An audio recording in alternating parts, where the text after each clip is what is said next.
Well, hello everybody. My name is Pel Motlhabane. Thank you very much for stopping by. Please do support our channel by clicking on the subscribe button, like and share, and watch the video to the very end.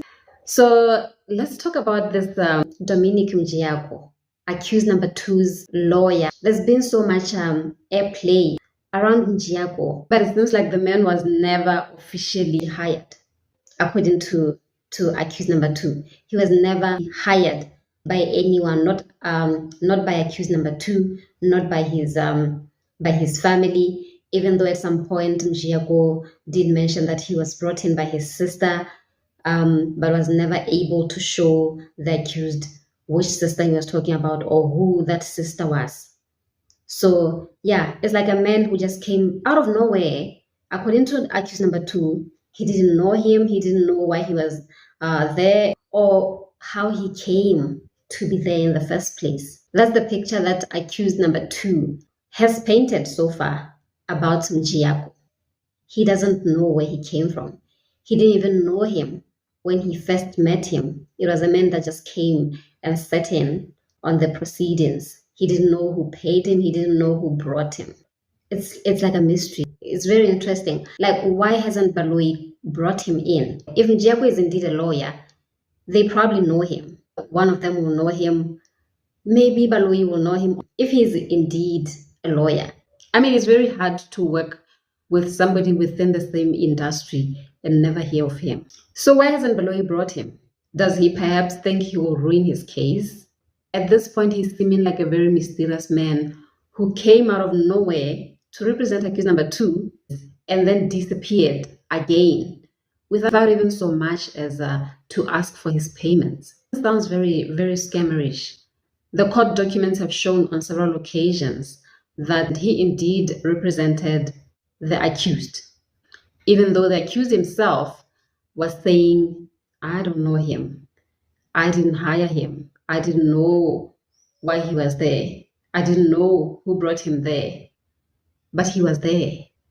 So how do you allow somebody who you have not hired in the first place to repeatedly come and sit on your behalf in court sessions and be documented in official documentation as your representation? Then fast forward to you alleging that this lawyer brought you a 3 million rand deal and brought it on the table and said it's from the police for you to implicate the right people. And at that point, he said that's the point where he fired Mjiako. It doesn't connect. It doesn't connect.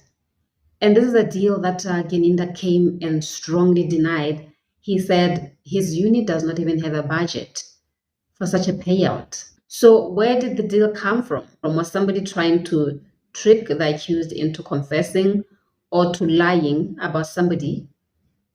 I mean, for a whole lawyer, that's if this man was ever a lawyer, Mjiako, for him to bring such a hefty deal to his client. Perhaps the court needs to hear from him. Where did he get this deal? Who was going to pay? Who was going to actually pay this 3 million? What were the terms of the deal? What was Ntanzi supposed to say on to get this deal? Quite honestly, I don't think there was ever a deal on the table. I don't. Because for me, if there was ever a deal on the table, we would probably never have heard about it. He would probably have taken it and ran quietly. 3 million is a lot of money. I mean, the accused has been described in some so-called statements from credible witnesses by the police, saying he was like the country's biggest supplier of arms. So they're already painting him as a criminal.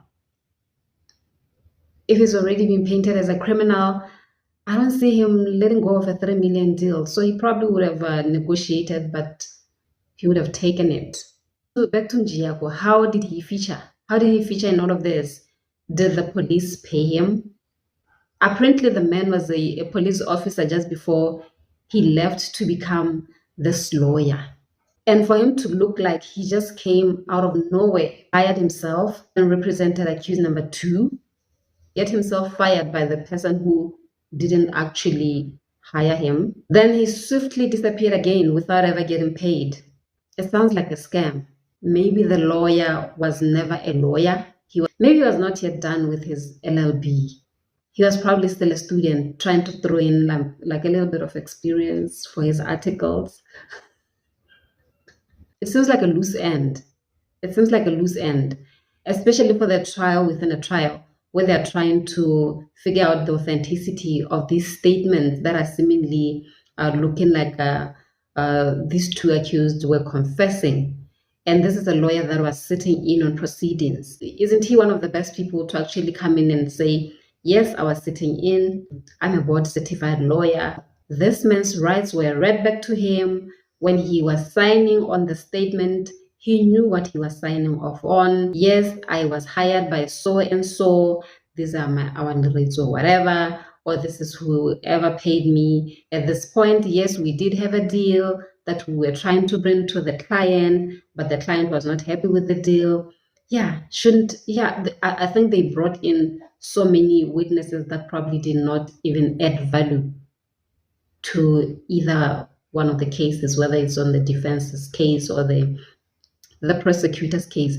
They brought some of the witnesses that didn't add any value. But for them to not bring in Njiyaku when he could shed a little bit of some light, especially to these statements that they are now denying. But the magistrate was there saying he did make a statement.